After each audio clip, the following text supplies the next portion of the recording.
Hi, my name's Shawn Shaler. That's my friend Chris Ford, aka the Objective Geek of YouTube and Twitter fame, and I can say YouTube fame. Now, Chris, I have evidence to back that up, and that's the topic of today is Animeverse, Animeverse Kansas City, where we And went yeah, last week.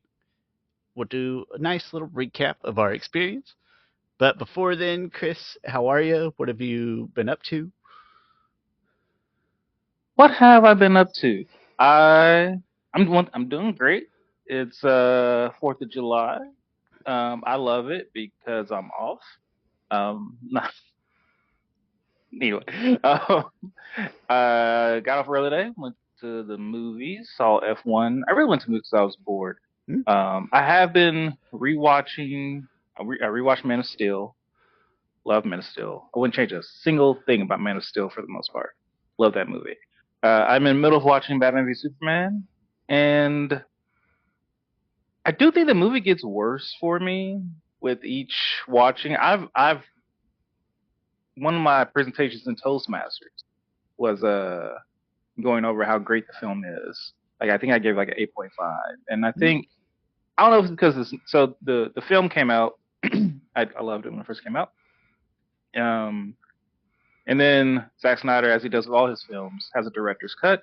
Everyone raves about the director's cut, how it improves so many things. It makes the film worse to me, and like by a point. Like it's 30 extra minutes. It's like I see why this movie was cut. Like it just adds. My biggest issues with the movie is that it's long, and Batman is like gratuitously violent in it. And the R-rated Ultimate Edition adds 30 minutes to it, and Batman is even more gratuitously violent. And I'm just like, anyway. And some of the, it's, I still enjoy lots of things about the movie. I'll probably give it a 7 out of 10 now. But then after that, I'm on to Zack Snyder's Justice League, which I do think I still love Zack Snyder's Justice League, even though I've only seen it twice. You're gonna need That's that day off to manage to fit that one I in the know. schedule. Yeah, but yeah. Hmm. So I'm excited. Next week, Superman's coming out. Excited for that to come out, and I don't think it will. I don't think I'll think of it better than Man of Steel. Like I love Man of Steel that much. I think it's a absolutely great, terrific Superman film. I think I will probably like this version of Superman more, but it'll be hard to be a better film than Superman for me. I'm sorry, than Man of Steel. I remember being 7 out of 10 ish, low sevens on Batman v Superman. Not, I don't know if the gratuitous violence is a huge thing. Same issues I have with basically all Zack Snyder movies, which is like, hey, I really like I like the underlying idea here, but this is very long and maybe a little pretentious, like maybe a little into itself, feeling itself. Yeah, But watchable. But I haven't watched it for like we saw it in theaters, and then I watched it once more like a year later. So I haven't seen it since that time. So it's been, uh, you know, I don't know, a solid 8 years maybe, something like that. I think it came But out in 2015. it's Yeah, 2017. Yeah, 7 years ballpark since I've seen it last. yeah. Um, but yeah, also I heard F1 was great, and I heard that Ballerina was Yeah, really good. And I'm not about to go to a movie theater to see either, but I like knowing the movies are good. that is that is good to know.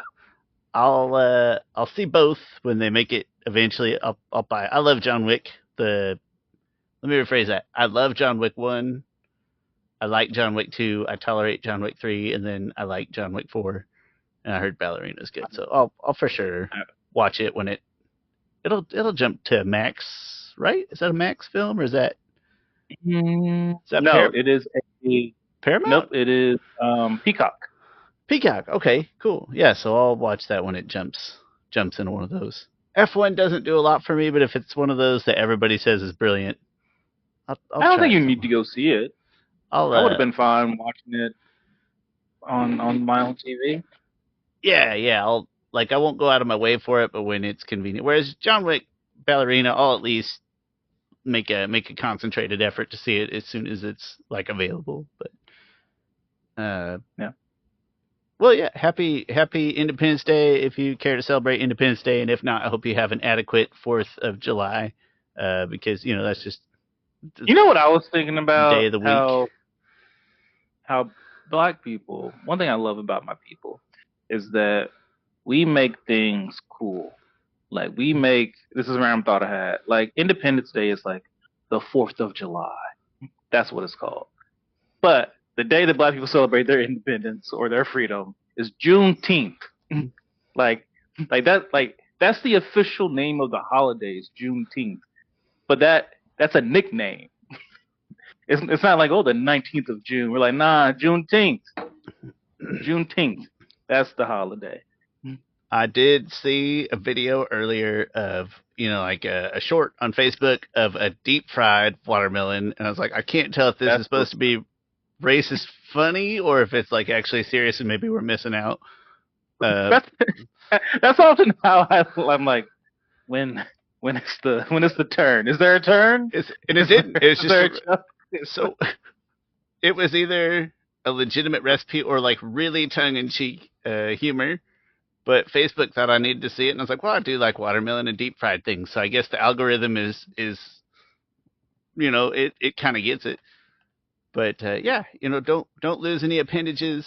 Chris, I have really strong opinions on cold salads and like potato salad, pasta salad, coleslaw, deviled eggs, all those things that are served I love cool. All those things. Oh my God. I love deviled eggs. I like potato salad. I hate coleslaw. Coleslaw's like, what in the world? And if you put it on barbecue, why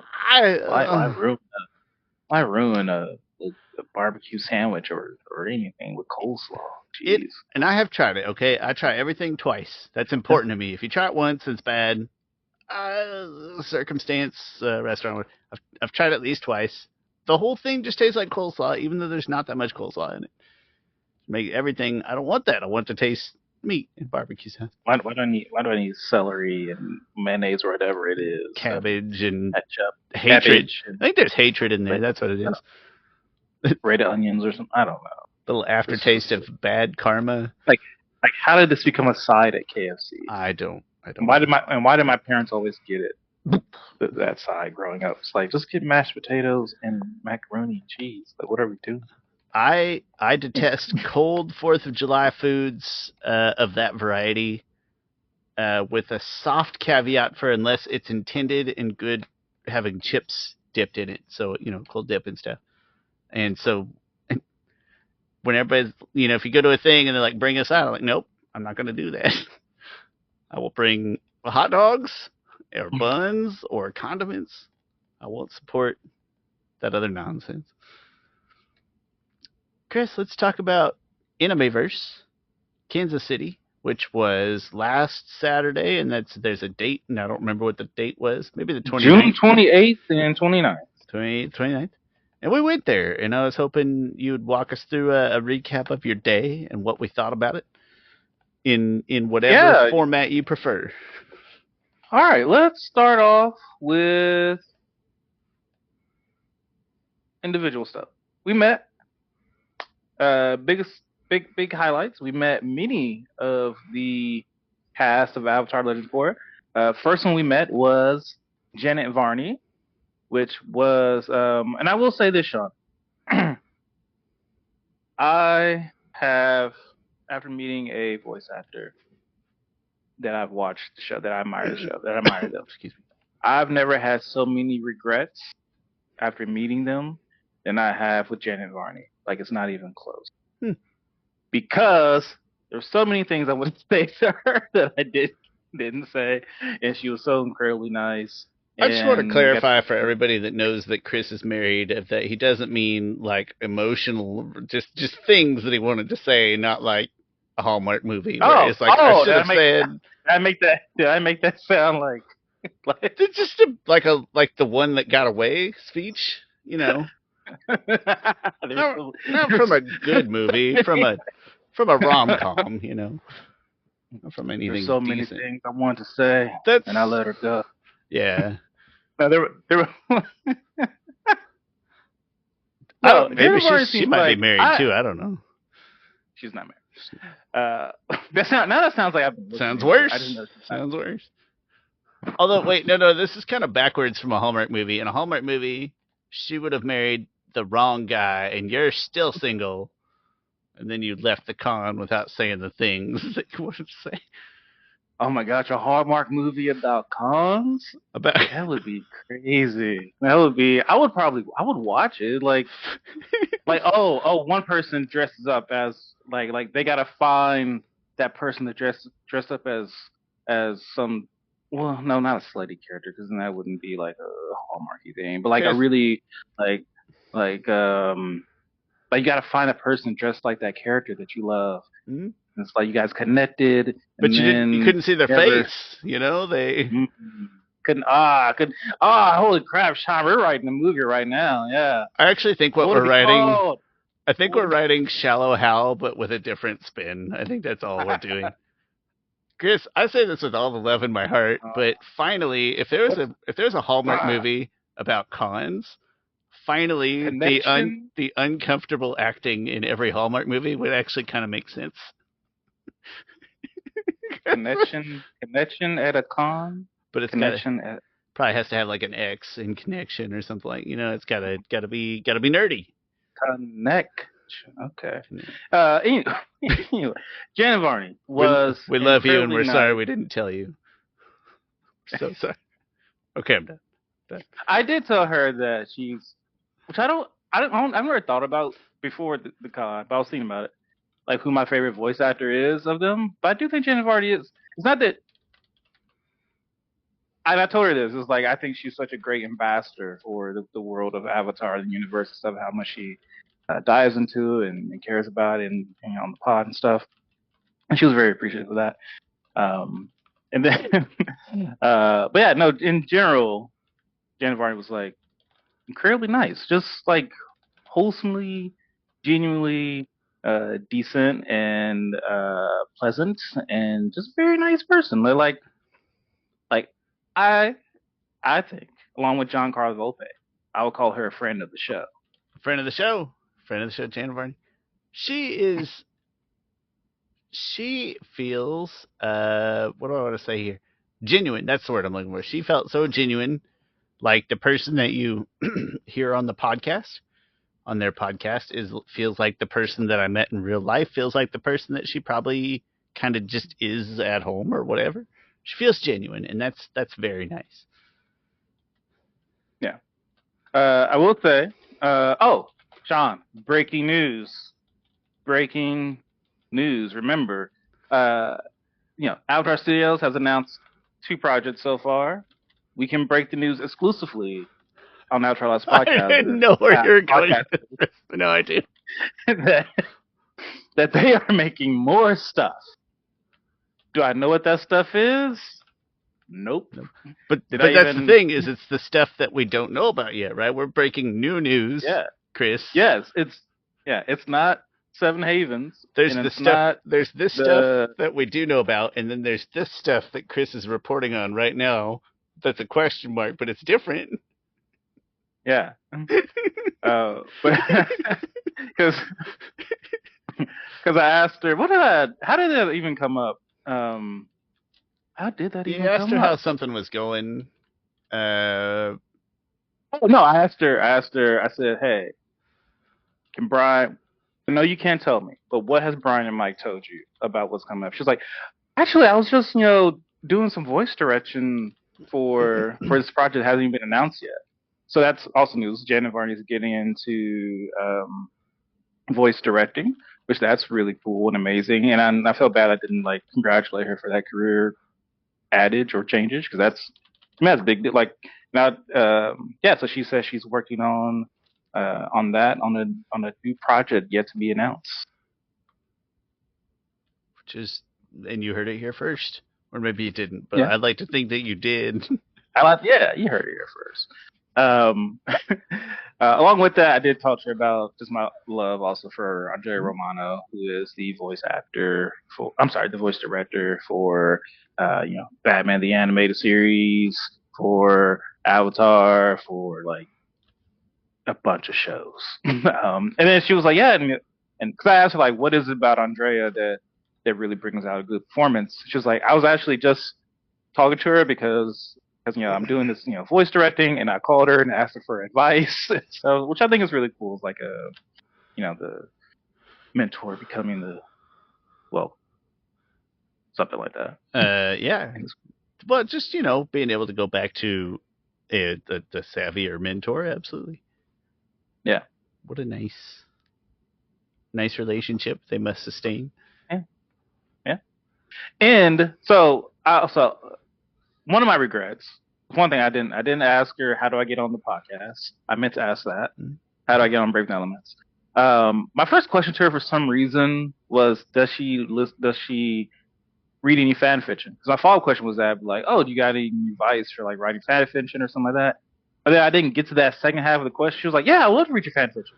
And then she grabbed her notepad, and then my brain just like, yeah, I'll just write down the information, even though our fan fiction hasn't even been written. I mean, it's in early stages of first drafts and stuff that we don't have any finished stuff. But I was just stuck in my head of like, yeah, just write Avatar: The Last Podcasters, and then I started writing like The Objective.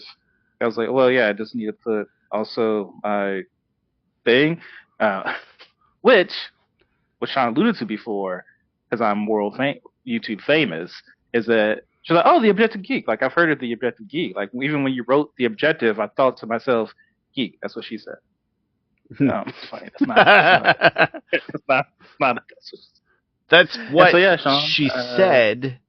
Yeah, that's literally okay. Yeah. Yeah. So I am world famous. Not world famous. That's my dad. His nickname is World Famous 83. His CB name. Which makes it sound like he's the 83rd most world famous person, like on a list of CB radio guys. He might be the 83rd famous. He could. That's not where the name came from. But well, Chris, we're probably the 11th most popular Avatar podcast. I get it. I understand all the fame and notoriety. I am confident we're the longest running U.S. Avatar podcast because the real longest running Avatar podcast he's stationed out in like Europe somewhere. Okay. I forget where. Cool. Oh my gosh, I can't think of his name. Airspeed Prime. There you go. That's his name. But yeah. Anyway, Janet Varney. I'm on the radar. We met Janet Varney right away, which is really cool. Good way to start the show. Yeah. And like probably 10 minutes. This is a 10-minute conversation with Janet Varney. Yeah. And then I cosplayed as Amon. I don't know. Oh, Shawn got the pictures. I don't know if you're showing them or not. Yeah, editor. Slap the pictures on over top of the video, please, editor. Thank you. He'll get it. Charlie's in the other chair here. That makes it sound like he's gonna do the legwork. I just imagine his paw over a mouse. Yeah. That's exactly how this is going. But yeah, I cosplayed as Amon, which I think would be one of the. I got to switch to something new. I've cosplayed as Amon now, maybe 4 or so times. I've already thought of my next cosplay, but I'll bring it up the next episode. It's related to that. Gazan driving heavy construction equipment. Is that it? Yeah, no one would get that. I'll just be one thing. His character design is honestly not. It's fine. Just broke out of jail. It's not that. His standard villain. He's not the main villain. He's a secondary villain, and that's what he looks like. It's funny. Even Zahir's character design, like, it's good. It's not good to cosplay as, because I've cosplayed as Zahir also before, and it's just doesn't look. You're not Zahir, just that black guy in a robe, Chris. That's all. I'm just like a black dude's done some Tai Chi or something. Like that's it. But that's part of in Zahir's defense as a villain. That's part of his sort of gray area appeal, That's part of the villain empathetic vibe that you get to him. Yeah, and it works for that character because he's not flamboyant. Like if I cosplayed as Kuvira, like that is a character design that you can do. Amon is a character design that looks like there's I don't know, layers Sure. to a story beat. Gotta get Mackenzie and- like to cosplay as Kavir. I feel like she'd make a decent little Kavir. Yeah. Yeah, that was Oh, my point was, she. I didn't realize that me cosplaying as a Mon probably felt like I was there just to meet Janet Varney because I thought to myself, oh yeah, like this is only from Legend of Korra. But when she saw me, she was like, oh, she went to go put on her jacket because she felt like if I had, weathered the weather, she could have put on her jacket. Mm-hmm. Adorable jacket. Very nice. Yeah. Animal Crossing stylings, but with Avatar characters. It was perfect. Yeah. Yes. So yeah, in general, great to meet Janet Varney. I would probably put that meeting with Janet Varney, I would say, in ranking meeting voice actors and celebs, probably Kevin Conroy's number one. It's not even close. Mm-hmm. That's different I level. am who I am because of that show. Different level. But I'll probably put Janet Varney too, because Grey DeLisle was number 2 for a while. And like Grey's great. Grey is like puts on a freaking performance for you right in and there. But there's just something earnest about Janet's interaction. Like I said, we talked to her what felt like maybe 10 minutes, which we try to be cognizant of other fans' time, so it probably wasn't that long, but I bet it was, but it was cool, and the lines were just starting to form. So, and Grey's meeting was a great experience, but it was a performance, right? It was like which is fine, part of her shtick. Yeah, that's cool. And then I really liked meeting Toph's voice actress. I don't remember anything specific that she said, but I found it all like Michaela Jill Murphy. I'm gonna call it chuckle amusing. Like she had just a bit of like a snarkiness to her that made it just like a fun conversation in general. So that one pretty high up, but yeah. One day I have to think about all those. Also, Shawn, we're spending a lot of time talking about this. Funny thing in my head, so you shook her hand and you shook it with 2 hands, and then she commented how great a 2-handed handshake was, and like that Zach Galifianakis meme of like formulas and stuff going in your head off the Hangover. Yeah. I started thinking to myself, because she was like, oh yeah, when people shake my hand with 2 hands, I just know they're just like good people. And I was thinking to myself, I don't think I've ever shook anyone's hands with two hands before. Should I make a joke that I've never done that? No. You're like trying to kind of like put the words together, and then as we walk away, you're like, wait, I've got it. Chris, I don't know what led me to do that before, that led me to do that. That's not something I normally do. That's just. I don't think I've ever seen Shawn shake people's hands with 2 hands before. Chris, I don't know if I have it. And this is where I'm going with this is if I have. It'd be like a good friend that I'm like still playing with him a little bit, like overdoing the hey, how are you, buddy? But I'm gonna say that's the level of trust that I felt after 10 minutes with Janet Varney, that she felt like a friend, like a solid 2-hand shake. Because I don't know where else that came from, and the fact that she commented on it threw me off. I was like, oh god, that was weird. I didn't notice until she said anything. Oh no. But she made me feel good about it, so that's nice. Yeah. That's what you walk away from Janet Varney. You just feel good about yourself. That's a good feeling. But Shawn. So great meeting Janet Varney. I did also meet the voice of Aang. Oh, I did tell Janet Varney that one of my claim to fame in the Avatar universe is making the Korra versus Aang video where Korra wins, and I told her if she needs anyone to defend Korra, I'm here for it. But okay. Speaking of Aang, met the voice actor of Aang. I did. Shawn didn't. He was off, I don't know, hanging out with your best friend. Walking in a literal circle. Well, literal rectangle. Yeah. But it's fine. Zach Tyler Eason, he was also great. Like I said, and then it's somewhat like weird because I kind of like I know he's the voice actor of Aang, but he was like so young when he did it that it's kind of this dissociative thing. But he was cool, and like one thing that I thought was amazing that I caught that when we were waiting in line when we were talking to Dan, because we just had some time before we got in line. So we're talking to Dan, who's our like 2-time trivia winner. He was also there. We see him every year at Planet Comic-Con.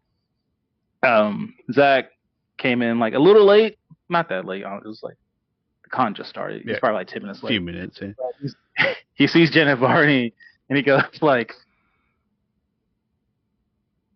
almost like it was like a very I don't know, like, hey, I acknowledge you over there. Thank you. You're so cool. Great to see you here also and stuff. And like a little bow and a kiss thing. Wait, it was the Keanu Reeves meme. Now that I think about it. The "You're all fabulous" from Cyberpunk thing? Is that what he was going for? No. What movie? I want to say the movie is Always Be My Maybe. Anyway, where he's like, and then just like, it's been the rom-comest damn episode we've ever done. I like that movie. It's a good movie. I've never seen it. Randall Park. No idea. Park. Yes. No clue. Anyway, so yeah, that was kind of just a cool like avatar to avatar interaction that I saw. But no, he was great. One thing, I try to make conversations and stuff. One thing about Zach Tallies, one misconception about him is that he is not into sound design. He does nothing with sound design. I thought he did because it was on the podcast that he was on. I asked him, I was like, oh, how's the sound design going? And he was, because I think sound design is cool, like, especially in the world of Avatar. Like, we talked, just the last episode, we talked about the sound design of combustion bending. He was like, I don't know how that got started. He was like, I don't do anything with sound design. I was like, oh, I thought it was on a podcast. He was like, it was. And like, for some reason, I have credits on IMDb listed as sound design. I've never done anything with sound design.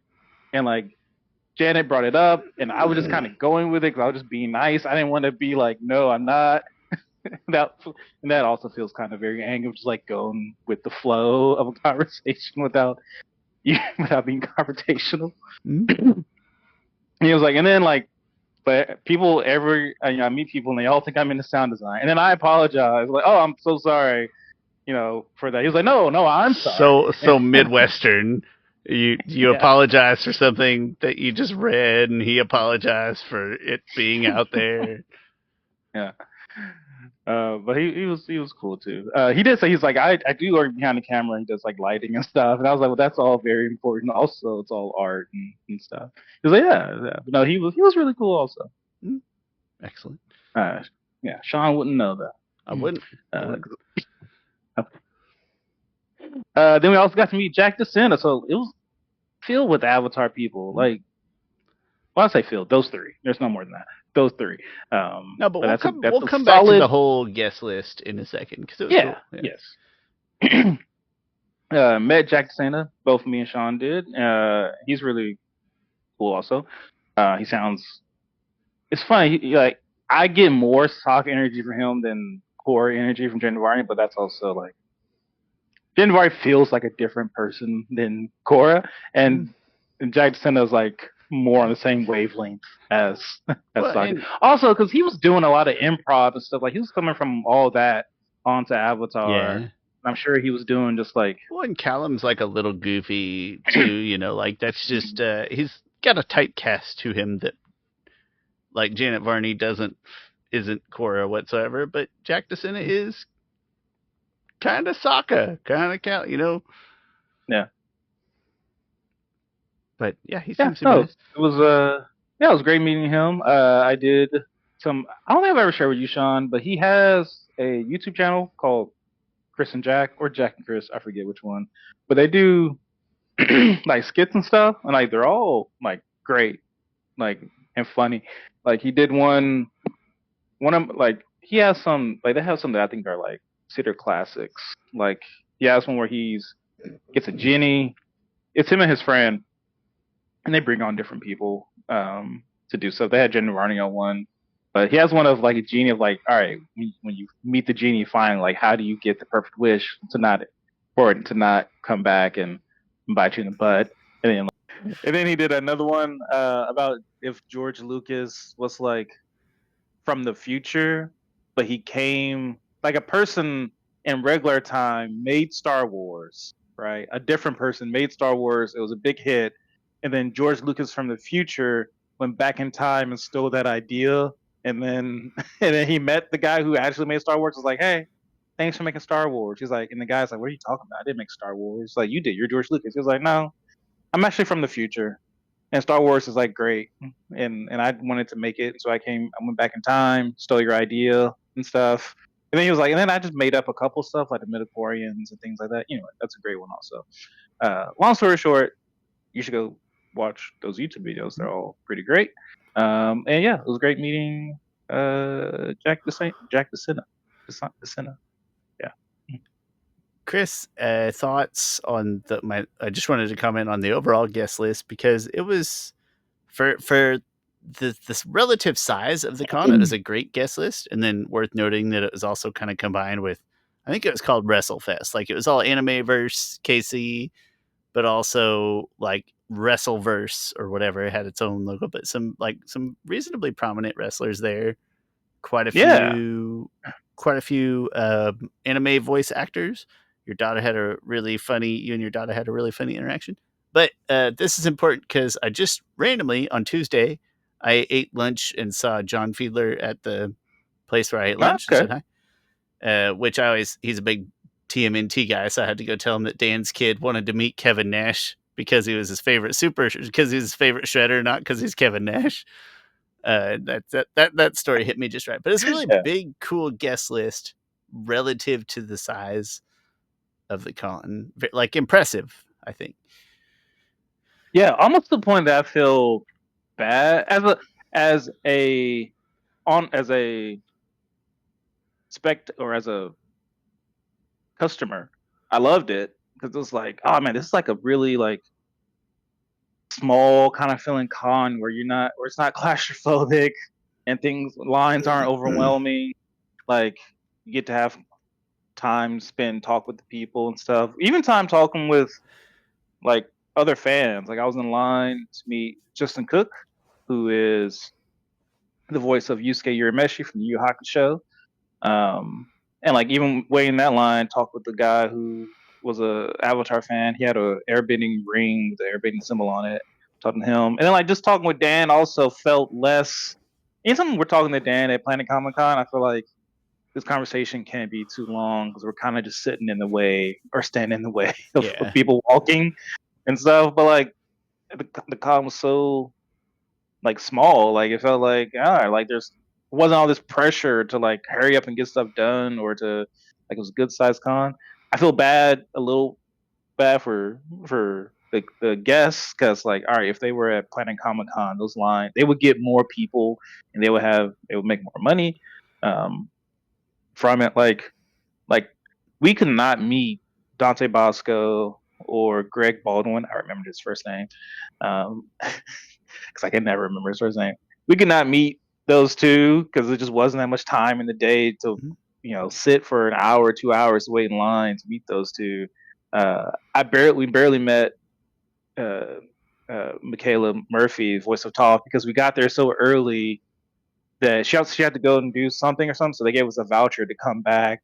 That was really the only. Besides that, we would have to wait, like 2 hours, a long time to meet them. And so, like, if you compare, like, I would put Dante Bosco's probably on his line probably slightly longer. But I would put Toph and Korra and Sokka like popularity the same level, but like their lines were short at this con because it was a pretty small con. And so if they were at Planet Comic Con, they would have also had long lines and then be more successful and meeting fans and making more money because this is their job. It did feel like the celebrities didn't do as well as they probably would expect. But then again, I haven't been to this con in other cities, but it didn't feel super like there was a lot of lines that were reasonably short for a lot of the day. So I hope it was successful for him still. Yeah, and even if the lines were short, they were still continuous. Yeah, there's always like people there. Yeah, which is probably so maybe it doesn't matter. You know, as long maybe as it's the like rate is similar of yeah, signing stuff and getting paid. yeah. But But yeah, on the consumer side, it was really cool. it was honestly, now speaking high level about the con, it was honestly like just a great freaking con experience. Like we were in and out in like 4 hours. Like we were able to like leave. We're done at like 1:30 and it started at 10, and which is crazy. Like I that know. doesn't. At Planet Comic Con, it's like a day. It's like, all right, I gotta wait in line for food probably one or two times, and then it's a lot of walking around, a lot of bumping into people. Like even though the convention floor at Bartle Hall is 2 to 3 times bigger than where this was at, it's Yeah. still so much more claustrophobic and Yeah. just close. One thing that, well, I'll say the biggest thing I didn't like, there was not enough weird, etc. stuff. So, I know there's plenty of booze, vendors, things like that, Yeah, I got but there was not enough random chocolate samples, boulevard beer stands, restaurant places to get food at all, you. Yeah, side rooms for panels, like all those ancillary things. Those are the yeah, things yeah, that I really enjoy. Maybe not most about Planet Comic Con, but they're a big factor in my enjoyment. It's like, oh, I was walking around, I found this random root beer thing that was delicious, or we went to this this little small panel of other people like us that just put on a piece of trivia. So that stuff yeah, this very much felt like everything in there was going to cost you a chunk of money, and you could go through said money really quick, right? Like just buying stuff and fast autographs. So that was my big complaint, and a pretty big complaint, but that was my biggest complaint. But otherwise, it was really nice to not have to worry about parking or about yeah. suffocating inside of the cone, or And we could go back to our cars without just a walk right mile out long. there. Yeah, on the way out to my car, saw people I knew and had enough time just like in the parking lot to say hi and say hi. It's like things that just don't exist at Planet Comic Con. So yeah, that was cool. But Yeah, I missed all the ancillary stuff. Like it feels like we always have one panel or something true. that we'll at least go to, and Yeah, John and it I is. always And also, repeat free yeah, beer samples at the Boulevard stand, etc. that's what you. Yeah, Planet Con. I don't think I realized how. Because I've been to a smaller con like this before, and I wasn't sure if it was like just that one that's kind of small, or so like these traveling ones, because it was Collecticon. These traveling ones are small, right? Planet Comic Con is more of a big event than I think I've given it credit for in the past. Like it is a big Kansas City. The city Mm-hmm. part of the city got like shut down It's for probably the a while. Like biggest one in the Midwest. Like it's probably the biggest one until you get to Chicago or mm, Denver, or yeah, maybe Tri Cities up in Dallas, Minnesota or Dallas, like directionally. So it's a big yeah, expanse of Denver. land. Denver, I bet Denver's is Denver bigger. might be. Yeah, Yeah, Denver and Colorado Springs are an hour apart, but like Denver is massive, and then Colorado Springs pretty big. So like just being those right there. yeah. It's Um, pretty much the same fan zone of the Chiefs. Like, yeah, pretty much. Which is a vast. yeah, like When the presidential election comes around and they show the vast expanse of land in the middle, and people get all fired up about like all of this land is red. I'm like, yeah, but the yeah. population, you know what I Oh mean? my god. It's that. That's what the Comic Con map looks like for Planet Comic Con. Yeah. But that being said, Planet Comic Con is not just a last resort. Like it's legitimately bigger than St. Louis, Omaha, Oklahoma City. It's bigger than anything that those have Yeah. in a good way. So it's good. But we have so many cons that like Collecticon will come through again. NakaCon I've Mm. not been, but I understand that NakaCon is decent What is size. that? Anime is very similar. It's like a similar cross section, but it's in like the Overland Park Convention Center, which suggests that it's pretty large. Even if it's only in half that center, that's still probably a little bigger or close to what we were in. But then with those ancillary side rooms and stuff like that, and that's coming up too. So it's there's a lot of competition in the space. And of all of those, this one was probably the least conveniently placed, right? So far north, and maybe the smallest kind of real estate. Yeah. I didn't go to Or the or the Galactathon with or you. the best for the guests, because Hmm? airport's right there. They just hop off and Probably they stay at the Holiday Inn, yeah. like walk across. I will. Yeah. I didn't go to Yeah. Galacticon with you though, so I don't know what that one It was. was really it wasn't as good as this one, but that's probably just because I met, like, for some reason it didn't hit me until afterwards, but I met three of the voice actors who voiced the main characters from three of my four favorite TV shows of all time, which is crazy. Like, I don't know, for some reason it didn't hit me until afterwards. Like, oh yeah, I met the voice of Yusuke, who's great. He sounds just like Yusuke. It's like crazy. I know it's always like that's the closest you're gonna get to these characters. So met Justin Cook, met Janet Varney, and met Zach Taliesin, which is three of my four favorite shows of all time. At least in the top five. And then I've met Kevin Conroy before. He would be in that Sure. top. And I'll always, what's funny is I don't remember your conversation with Kevin Conroy. I just remember him doing the line for the little girl. That was super cool. I wish that was our first con, and I probably would have taken more time to talk with him. And we would have went to some panels. We didn't go to any panels that first year because we thought, I wasn't sure if it cost money No to go to idea. these panels. Which, and it was just like, I mean, not like trying to make too big a statement here, but I also just like had less money and had to think about that stuff more back then. So I was like, you know what? No, we're just gonna do our thing. And get out of here. But anyway, Chris, other con thoughts, findings. Tell the cute story about your daughter. That one cracked me up. Oh gosh, it was so Attack on Titan. We all watch Attack on Titan.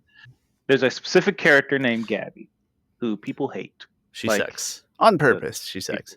People hate that character. I'm like kind of fine with the character. I understand the need for the character. My daughter hates the character. We, at the con, every voice actor has like a banner for themselves, has their name, has pictures of the characters they have voiced. And then we walk by this voice actress and we see Gabby underneath there, and my daughter's like, "Oh, Gabby, I don't want to meet that voice actor." And I'm like, "You sure? We should go over there." And she's like, "No, I don't want to meet Gabby." And then immediately, Daddy, we have to go meet her. I have to go meet her. I'm like, what is going on? She's like, she voices this character, Celestial from this anime. I'm like, holy crap! Okay, like she was ecstatic, like a complete 180, which is like she went from the same actress, but different voices. And so I take over there and I have her. And thing is, I feel not swindled, but before the con, I asked my daughter. I was like, "All right," because she likes cosplaying, and I was like, "Do you want to cosplay? Do you want me to buy a cosplay for you, or save that money? You can buy something at the con." She was like, "I never really buy anything at the con and stuff, and so can you buy this costume for me?" So I bought it for her. It was like $40. I was like, "All right, that means we won't get anything at the con." And like when she immediately asked me to go meet her and take a picture and everything, I just knew like whatever, screw whatever I just said. Like that, just her. I rarely see her so ecstatic like that, which is great. I mean, so then I told my wife that we weren't getting Charlie until he crawled into her lap. So shit happens, Chris. So then we go meet her, and then I tell the voice actress just how excited my daughter was. I tell her half of the story, like that just happened seconds ago. I didn't tell her the part about how she didn't want to meet her at first because of Gabby. I just told her the stuff that she was so excited to meet her, and she was like, "Oh my gosh, it makes me so happy! Like it makes it so worth it." I'm like, "Oh, good." And then so we bought because they all have pictures that you can buy there, and then they'll autograph for you. So we bought this like hyperglyphic graphic picture for her to sign, and then like when she signed it, she told my daughter, make sure let that dry. It takes about a minute, and just hold it like this. The rest of the call, my daughter just kept holding it like this, so it didn't smear or anything. The signature. And then I asked her, like, you want to just put it in this bag I have? She's like, no, I don't want to mess it up. I was like, all right. And I was like, oh yeah, we can just go to the car and put it in the car because the car is right there. And then we put it in the car. I had a blanket in the back. She's like, yeah, okay, just lay it down, and then lay this down on the blanket. I was like, okay, yeah, we want to make sure we don't put it in the sun, so we don't want the sun to mess it up. And yeah, it made my day. I thinking about like a kid not wanting to go meet her because she's Gabby makes me think of like Draco Malfoy, that actor, was talking about how like smaller children like wouldn't want to talk to him or something. Not just at cons, but on the street. You know, mom and dad would come like, "Oh, you're Draco." And it's like their kids would Yeah, legitimately not want to talk to me because I was Draco. That makes me feel really bad because he's a really nice guy. yeah. So it just sticks with you forever, I guess. But anyway, so I did. Other note, I did have them, sign my Avatar poster, which is that huge poster. I've shown it before. It's getting very lopsided because there's not that much Legend of Korra actors who do cons, and Janet remarked on that. Also, Chris Sabat was there, which every time I'm at the same con as Chris Sabat, I always think to myself, no, I don't need to meet Chris Sabat. And then after a while, I'm like, I regret not meeting Chris Sabat, especially at this one because it really wasn't that long. I mean, it was a long line. It was the longest line there, but it wasn't like unbearably long. It probably took like an hour, like a maybe more than that. normal, appropriate, palatable line. Yeah, I was too spoiled that day. I'm like, no, I don't have time. These The story that you tell about like hollering at Chris Sabat on his way to the bathroom at the con, though, is well, first of all, it's amusing, but then like not a similar story, and I'll get to that in a minute. But I saw Jerry the King Lawler walk into the bathroom, yeah, which is really yes, cool. yeah, But the difference is that when you tell the Chris Sabat story, like, oh, everybody's like wearing masks, and you couldn't tell who each other was. And he's just dressed like a normal guy. Jerry the King Lawler walks around wearing with his yeah. crown, and he just is who he is, very like blatantly. And so I just like waved at him sheepishly, and he just like polite, not like brushing him. But I was like, that's kind of funny that he's clearly not worried about like trying to go to the bathroom in peace. He's wearing a literal crown. It cracked me up. Anyway, very opposite stories. Chris, final con thoughts. How'd you feel? I had a great time. Yeah, those smaller cons don't have those, panel stuff. Like, if you get a chance, these, I would say, traveling cons are cheaper. Like, tickets was like $20. If it was 80, like Planet Comic Con is, I would have been like, and I still would have went because 3 voice actors from Avatar still would have went. But it wouldn't have been like immediately, yeah, I'm gonna go. But yeah, it was good. It was a great small con. It's just, I guess it's just not the same as like a bigger Planet Comic Con, but I had a great time. Excellent. I did as well. Like I said, I missed too many of those like ancillary things, but I enjoyed it, and I think the Janet Varney experience alone was unique and special enough to kind of carry the rest of the day for me. It didn't have to because I did other fun things too, but would have been unique enough to carry even a bad con day for me. It was really neat. So, Yeah. and you know what? For what it's worth, there's something about meeting Jack DeSena and feeling like you just are talking to Sokka, like you're just talking to a kind of an oversized kid. Feels like you said it earlier, it feels like the closest you're going to get to that character. He feels real close to that character, and so that feels nice Yeah. to meet those people. Oh man. Meeting Justin Cook, like sometimes he'll talk. There are moments in Yu Yu Hakusho where Yusuke is like talks very sincere, and it's like, and I picked that up from Justin Cook. Like, oh man, he's because usually Yusuke is like, yeah, I'm gonna kick your ass, bastard, and stuff. I should have asked him to say bastard. That's like one of Yusuke's like favorite words to say. But yeah, that was great. Yeah. So hey, thanks everybody for being here. Hopefully, I'll remember to put some pictures. Or I mean, by me, I mean my editor over there. Slap some pictures over top of this of our chat. Well done, well done. And thanks for watching. Bark. I'll leave bark. You just say bark, like just literal. timeless comedy of like when you say repeat after me and then it's like I and everybody's like I and then your name and your name. It's timeless comedy. I'll put all the stuff down in the description like always. Thanks That's for a being terrible onomatopoeia. Bark. Bark. Wait, it's is not bark even close. No, onomatopoeia does have to sound like it's a terrible. What's the But I name for think a word bark that is the. But I think bark is also the onomatopoeia for a dog. See, I would say Barking. woof is the onomatopoeia for a dog barking. Well, they might have multiple ones. That's fair. I mean, woof is also one. Like meow, like that's accurate. Like meow. Yeah, Like yeah. that's- Meow is spot on. Yeah. What's bad ones? Chickens do kind of cluck. That's fair. Like cluck cluck. There's a little bit of that. Rooster saying cock-a-doodle doo. Do you hear any hard syllables when a rooster's like? No, not really. I don't know. I'm not gathering on the. Yeah, I'm not. Yeah, Turkey. it is more of like a throat like. Yeah. Turkey gobble, you kind of get the idea. If I say the word gobble, you're like, yeah, all right. This ended randomly. It did. Now I'm thinking of that episode of Family Guy where Stewie gets the European speaking spell or whatever that thing like that spins around and points to an animal. It makes a noise, but it's European. And so the rooster goes kikeri or something like that. It's very weird. Anyway, yeah, I'll put all the stuff in the description. Like, I just walked away. Comment, thumbs up. Yeah, it's very rare. Leave positive reviews. Any form of interaction with it. We appreciate it all. Just like we appreciate you. Thanks for being here. We'll see you next time.